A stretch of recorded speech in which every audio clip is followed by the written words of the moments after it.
আসসালামু আলাইকুম ওয়া রাহমাতুল্লাহি ওয়া বারাকাতুহু। আপনি কি জানেন পৃথিবীর ইতিহাসে এমন এক ব্যক্তি ছিলেন যার ধন সম্পদ এত বেশি ছিল যে তার ভান্ডারের চাবি বহন করত একজন শক্তিশালী মানুষ। তিনি ছিলেন কারুন, অর্থাৎ কোরা। আল্লাহ তাকে অপরিমেয় ধন সম্পদ দান করেছিলেন। তিনি কারুন কৃতজ্ঞ হওয়ার বদলে অহংকারে অন্ধ হয়ে গিয়েছিলেন। তিনি বলেছিলেন, এই সম্পদ আমি আমার নিজের জ্ঞান ও যোগ্যতা দিয়ে অর্জন করেছি। সূরা কাসাস আয়াত ৭৮।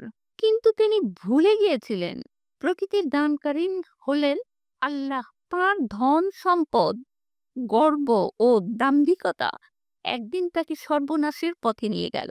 কোরআনে বলা হয়েছে, একদিন আল্লাহর শাস্তি নেমে এলো কারণ ও তার প্রাসাদ সহ সমস্ত ধন সম্পদকে মাটির নিচে তুলিয়ে দেয়া হলো। চারপাশের মানুষ অবাক হয়ে বলল, আহা! আল্লাহ যাকে চান তার রিজিক সীমাহীন করে দেন, আর যাকে চান না তা সংকীর্ণ করে দেন। সূরা কাসাস আয়াত ৮২।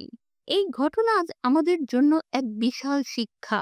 ধন সম্পদ নিজে খারাপ নয়, কিন্তু অহংকার মানুষকে ধ্বংসের গভীর খাদে ঠেলে দেয়। প্রকৃতি মালিক আল্লাহ, আমরা কেবল আমানতদার।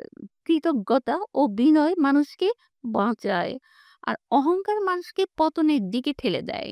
বন্ধুরা, কারণের মতো ধন থাকলেও যদি আল্লাহর ভয় ও কৃতজ্ঞতা না থাকে, তবে সেই ধন একদিন আমাদের জন্য আযাব হয়ে দাঁড়াবে। তাহলে আসুন আমরা অহংকার ত্যাগ করে কৃতজ্ঞ হৃদয় নিয়ে আল্লাহর দেওয়ার রিজিক সন্তুষ্ট থাকি। কারণ যে আল্লাহর পথে বিনয়ী হয়, আল্লাহ তাকে সম্মানিত করেন। আমিন।